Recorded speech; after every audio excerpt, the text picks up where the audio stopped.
Hi friends, welcome to KKTV Kannada.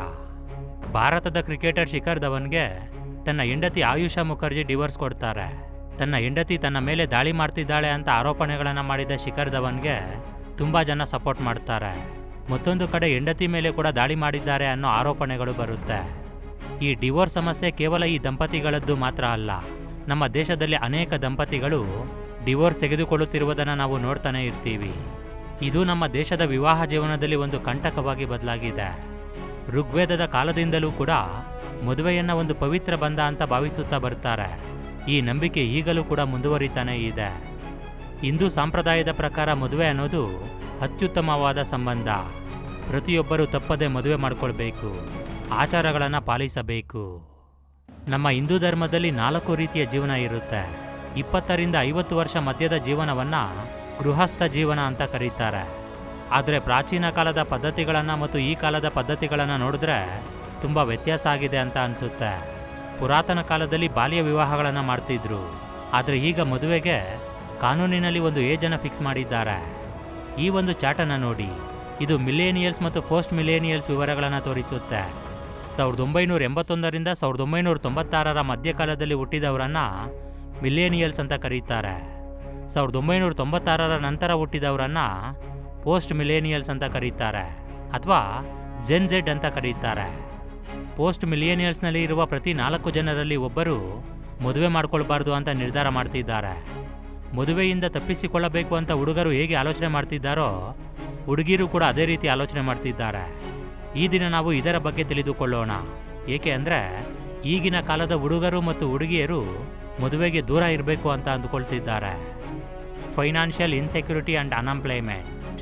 ಒಂದು ಕಾಲದಲ್ಲಿ ಹೆಣ್ಣು ಮಕ್ಕಳಿಗೆ ಮದುವೆ ಮಾಡಬೇಕು ಅಂದರೆ ಹುಡುಗನ ಕುಟುಂಬ ಎಂಥದ್ದು ಅಂತ ನೋಡ್ತಿದ್ರು. ಒಳ್ಳೆ ಕುಟುಂಬ ಆದರೆ ಸಾಕು ಅಂತ ಅಂದ್ಕೊಳ್ತಿದ್ರು. ಆದರೆ ಈಗ ಪರಿಸ್ಥಿತಿಗಳು ತುಂಬಾ ಬದಲಾಗಿವೆ. ಅವರ ಕುಟುಂಬದ ಬಗ್ಗೆ ಯಾವುದೇ ಕಾರಣಕ್ಕೂ ಯೋಚನೆ ಮಾಡ್ತಿಲ್ಲ. ಅವರಿಗೆ ಎಷ್ಟು ಹಣ ಇದೆ, ಎಷ್ಟು ಆಸ್ತಿ ಇದೆ, ಪ್ರತಿ ತಿಂಗಳು ಎಷ್ಟು ಹಣ ಬರುತ್ತೆ ಅಂತ ಮಾತ್ರನೇ ವಿಚಾರ ಮಾಡ್ತಿದ್ದಾರೆ. ಅವರಿಗೆ ಇರುವ ಆಸ್ತಿ ಆಧಾರದ ಮೇಲೇ ಅವರಿಗೆ ಹೆಣ್ಣು ಕೊಡಬೇಕಾ ಬೇಡವಾ ಅಂತ ಡಿಸೈಡ್ ಮಾಡ್ತಿದ್ದಾರೆ. ಈ ಕಾಲದಲ್ಲಿ ಎಲ್ಲರಿಗೂ ಕೆಲಸ ಸಿಗುತ್ತೆ ಅನ್ನೋದು ಒಂದು ಅಸಾಧ್ಯವಾದಂತಹ ಮಾತು. ಈಗ ನಿರುದ್ಯೋಗ ದಿನ ಕಳೆದಂತೆ ಬೆಳೆಯುತ್ತಲೇ ಇದೆ. ಅದೇ ರೀತಿ ಹುಡುಗಿ ಕೆಲಸ ಮಾಡಿದ್ರೆ ಹುಡುಗನಿಗೆ ಏನು ಸಮಸ್ಯೆ ಅನ್ನೋ ಪ್ರಶ್ನೆ ಕೂಡ ಬರುತ್ತೆ. ಆದರೆ ಈ ಕಾಲದಲ್ಲೂ ಕೂಡ ಮಹಿಳೆಯರ ಎಂಪ್ಲಾಯ್ಮೆಂಟ್ ರೇಟ್ ತುಂಬಾ ಕಮ್ಮಿ ಇದೆ. ಈಗಲೂ ಕೂಡ ಕುಟುಂಬದ ಜವಾಬ್ದಾರಿಗಳನ್ನು ಹುಡುಗರೇ ನೋಡಿಕೊಳ್ಳಬೇಕು ಅನ್ನೋ ನಂಬಿಕೆ ಇದೆ. ಇಂತಹ ಪರಿಸ್ಥಿತಿಗಳಲ್ಲಿ ಉದ್ಯೋಗ ಇಲ್ಲದಿದ್ದರೂ ಅಥವಾ ಕಮ್ಮಿ ಸಂಬಳ ಬರ್ತಿದ್ರೂ ಕುಟುಂಬಗಳನ್ನು ಪೋಷಿಸೋದು ತುಂಬ ಕಷ್ಟಕರವಾದ ಕೆಲಸ. ಹೇಗೋ ಕಷ್ಟಪಟ್ಟು ಕುಟುಂಬವನ್ನು ನೋಡಿಕೊಳ್ಳಬಹುದು. ಆದರೆ ಮಕ್ಕಳಾದ ನಂತರ ಅವರನ್ನು ಶಾಲೆಗೆ ಸೇರಿಸುವುದು ಒಂದು ದೊಡ್ಡ ಸಮಸ್ಯೆಯಾಗ್ತಿದೆ. ಒಂದು ಕಾಲದಲ್ಲಿ ಮಕ್ಕಳು ಶಾಲೆಗೆ ಹೋಗಲಿಲ್ಲ ಅಂದರೆ ಟೀಚರ್ಸ್ ಮನೆಗೆ ಬಂದು ಕರ್ಕೊಂಡು ಹೋಗ್ತಿದ್ರು. ಆದರೆ ಈಗ ಫೀಸ್ ಕಟ್ಟಿಲ್ಲ ಅಂತ ಮನೆಗೆ ತಂದು ಬಿಡ್ತಿದ್ದಾರೆ. ಇಂತಹ ಪರಿಸ್ಥಿತಿಗಳಿಂದ ತುಂಬ ಜನ ಮದುವೆನೇ ಬೇಡ ಅಂತ ಅಂದ್ಕೊಳ್ತಿದ್ದಾರೆ. ಇನ್ನೂ ಕೆಲವರು ಮದುವೆ ಮಾಡ್ಕೊಂಡ್ರೂ ಮಕ್ಕಳು ಬೇಡ ಅಂತ ಅಂದ್ಕೊಳ್ತಿದ್ದಾರೆ. ಈ ಒಂದು ರಿಪೋರ್ಟ್ ಪ್ರಕಾರ ತುಂಬ ಜನ ಹುಡುಗರ ಸಂಬಳ 10,000 ಒಳಗೇನೆ ಇರುತ್ತೆ.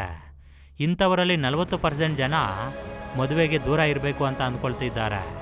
60,000ಕ್ಕಿಂತ ಹೆಚ್ಚು ಸಂಬಳ ಬರೋರಲ್ಲಿ 20% ಜನ ಮದುವೆಗೆ ದೂರ ಇರಬೇಕು ಅಂತ ಅಂದ್ಕೊಳ್ತಿದ್ದಾರೆ.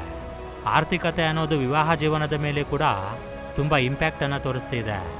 ಅದೇ ರೀತಿ ಇದು ವಿವಾಹ ಸಂಬಂಧಗಳನ್ನು ಕೂಡ ಮುರಿದು ಆಗ್ತಿದೆ. Financial stability. ಇದು ವಿವಾಹ ಸಂಬಂಧ ದೃಢವಾಗಿರೋದಕ್ಕೆ ಸಹಾಯ ಮಾಡುವ ಪ್ರಧಾನ ವಿಷಯವಾಗಿದೆ.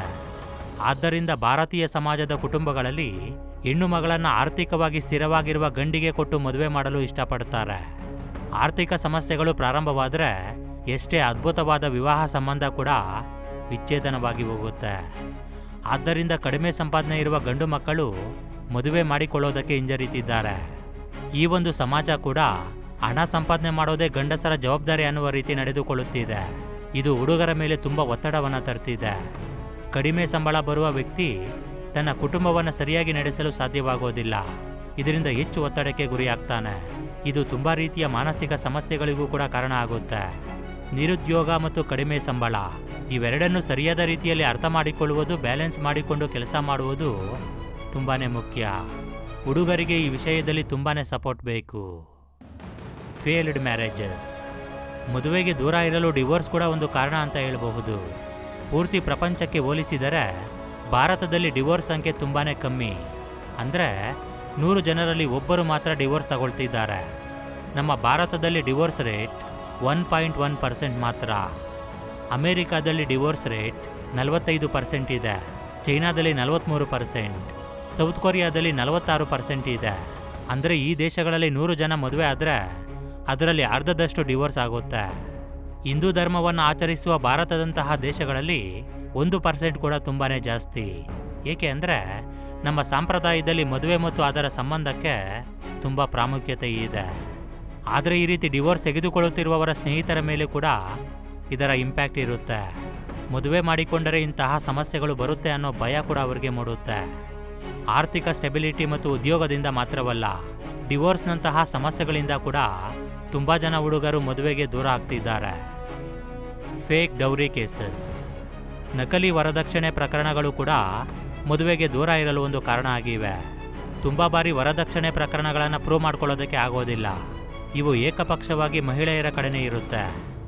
ಕಾನೂನುಗಳು ಕೂಡ ಮಹಿಳೆಯರಿಗೆ ಅನುಕೂಲಕರವಾಗಿ ಇರೋದ್ರಿಂದ ತುಂಬ ಬಾರಿ ಹುಡುಗರು ಸಮಸ್ಯೆಗಳಿಗೆ ಸಿಕ್ಕಾಕೊಳ್ತಿದ್ದಾರೆ. ಇಂತಹ ಕೇಸ್ಗಳನ್ನು ನೋಡಿ ಕೂಡ ತುಂಬ ಜನ ಹುಡುಗರು ಮದುವೆಗೆ ದೂರ ಆಗ್ತಿದ್ದಾರೆ.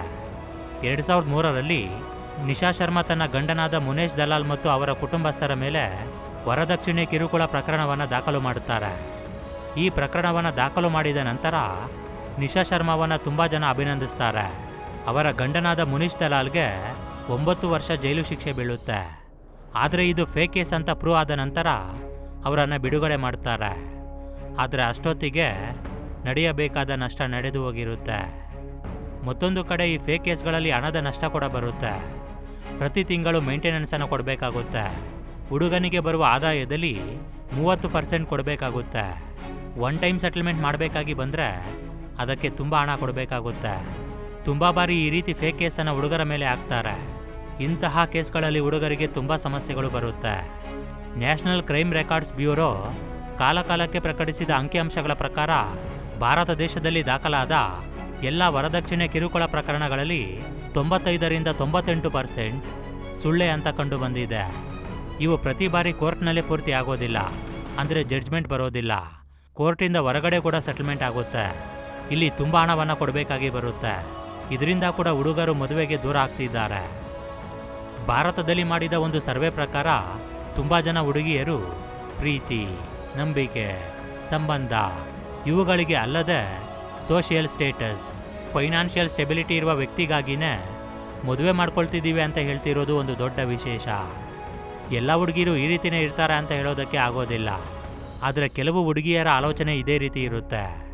ಈ ಮಾತನ್ನು ಕೇಳೋದಕ್ಕೆ ಸ್ವಲ್ಪ ವಿಚಿತ್ರವಾಗಿದ್ರೂ ಇದು ಸತ್ಯ. ಆದರೆ ಎಲ್ಲ ಹುಡುಗಿರು ಇದೇ ರೀತಿ ಇರೋದಿಲ್ಲ. ತುಂಬ ಜನ ಹುಡುಗಿರು ಪ್ರೀತಿ, ಸಂಬಂಧ, ಬೆಲೆ ಇವುಗಳಿಗೆ ತಲೆಬಾಗಿ ತುಂಬ ಸಂತೋಷವಾಗಿ ತನ್ನ ಗಂಡನ ಜೊತೆ ಸಂಸಾರ ಮಾಡ್ತಿದ್ದಾರೆ. ಸಂಸಾರದ ಜವಾಬ್ದಾರಿಯನ್ನು ಹೊತ್ತುಕೊಂಡಿರುವ ಹೆಣ್ಣು ಮಕ್ಕಳು ಕೂಡ ಇದ್ದಾರೆ. ಗಂಡ ಕುಡುಕನಾಗಿ ಕೆಲಸಕ್ಕೆ ಹೋಗದಿದ್ದರೂ ತಮ್ಮ ಮಕ್ಕಳ ಭವಿಷ್ಯಕ್ಕಾಗಿ ಕೆಲಸಕ್ಕೆ ಹೋಗಿ ಸಂಸಾರ ನಡೆಸುತ್ತಿರುವ ಹೆಣ್ಣು ಮಕ್ಕಳು ಕೂಡ ಇದ್ದಾರೆ. ಬೆಲೆ ಕೊಡುವ ಹೆಣ್ಣು ಮಗಳು ಮನೆಗೆ ಬಂದರೆ ಪ್ರಪಂಚವನ್ನೇ ಗೆಲ್ಲಬಹುದು. ಆದರೆ ಬೆಲೆ ಕೇಳುವ ಹೆಣ್ಣು ಮಗಳು ಬಂದರೆ ಕಳೆದುಕೊಳ್ಳುವುದನ್ನು ಬಿಟ್ಟರೆ ಈ ಪ್ರಪಂಚದಲ್ಲಿ ಯಾವುದನ್ನು ಗೆಲ್ಲೋದಕ್ಕೆ ಆಗೋದಿಲ್ಲ.